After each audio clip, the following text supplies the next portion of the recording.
Hello everybody, Captain Marty here. Happy Monday, October the 27th. I cannot believe how quickly October has gone by. A lot of things going on the fishing front this weekend. I'll tell you all about it when I come back in just a second. At the south end of Roanoke Island, in a quiet little village, lies a marina known for having one of the finest fishing fleets on the Outer Banks. Whether it be an offshore excursion, a nearshore charter, or headboat fishing, Wanchese Marina is where to go. Wanchese Marina is a full-service marina, complete with a fueling dock, bait, tackle, ice, and the landing grill restaurant. All of this is just a few minutes from some of the finest fishing spots around. Book online at wanchesemarina.com. Wanchese Marina, 4457 Mill Landing Road, Wanchese. Surrounded by water, Currituck and the people of the Outer Banks have been shaped and defined by its rich and coastal maritime history. The Currituck Maritime Museum tells the story of Currituck's boat-building forefathers, their remarkable craft, and the legacy they left behind on how to live life and thrive on the waters of the Outer Banks. Discover the Maritime Museum in historic Corolla Park, across the street from the Currituck Beach Lighthouse, and visit us online at currituckmaritimemuseum.com. Be a part of the local history at the Currituck Maritime Museum.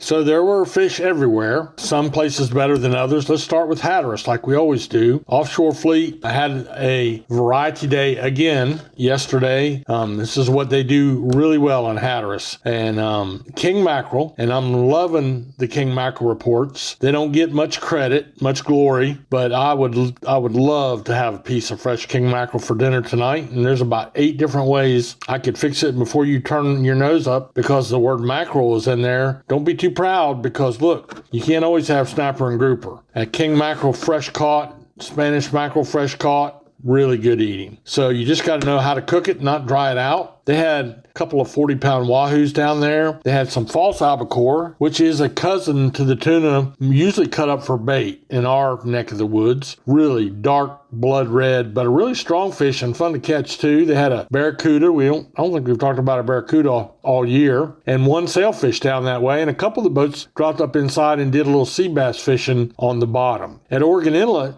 it was a very good blackfin tuna bite. Both days, Saturday and Sunday. Blackfin tunas, I saw some boats had 30 or 40 of them. And then some other boats were lucky. One boat found a tree, an old barnacled up tree. That's like the Taj Mahal of places for mahi to hang out. And they caught a nice limit of Baylor-sized dolphin. But that's kind of what it took. There was not a lot of dolphin fishing going on around grass lines, things of that nature. You had to find a piece of what we call float. And the mahi or the dolphin, really good to eat. Very, very, what's the mild, I guess is the word I'm looking for. Delicate, moist meat. You don't find them very often in fish markets, mostly because the people that catch them don't allow that to happen. But sometimes you do. It just depends on the time and type of fishing that's going on the Outer Banks. We had a good bite on some bluefish in and around the Bass Night Bridge at Oregon Inlet, but I could not get that confirmed for yesterday. We'll talk more a little bit about what's going on in some of the other areas in the backcountry around Oregon Inlet towards the end of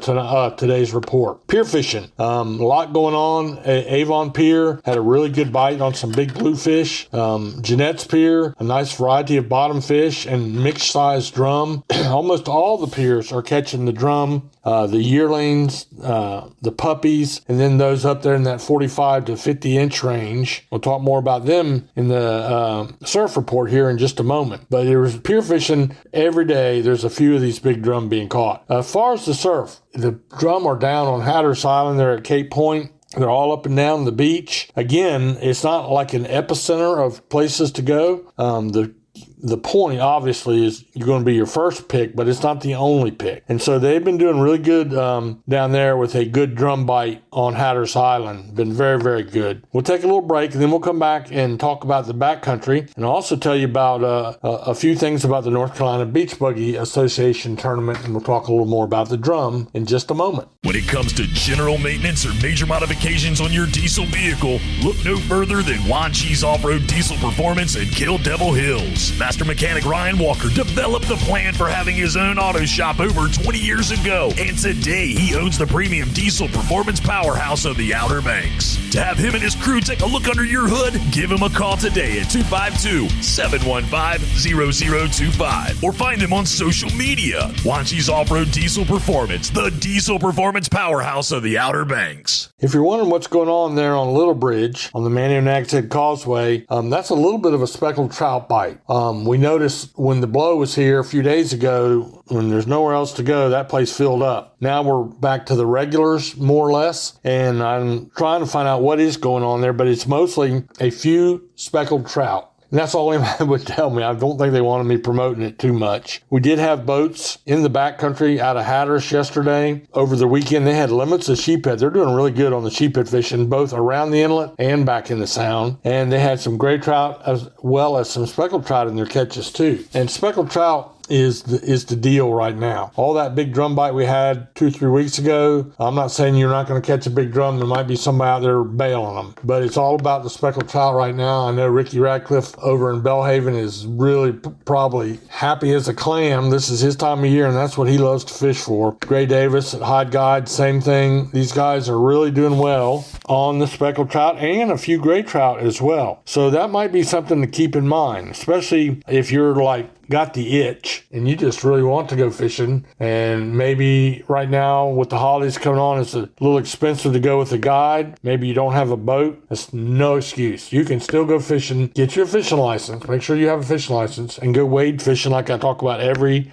day. This is wade fishing time. So your local tackle shop can rig you up with anything you don't have. They can fix you up with anything they think you might need and make a recommendation. And you're going to get free local knowledge along with great prices that are comparable to any big box store or catalog. So shop at your local tackle shops. You'll be glad you did. And finally, I mentioned the North Carolina Beach Buggy Association tournament. They had a huge turnout. Great time was had by all. We're really grateful for everybody coming. Shot in the arm for our economy.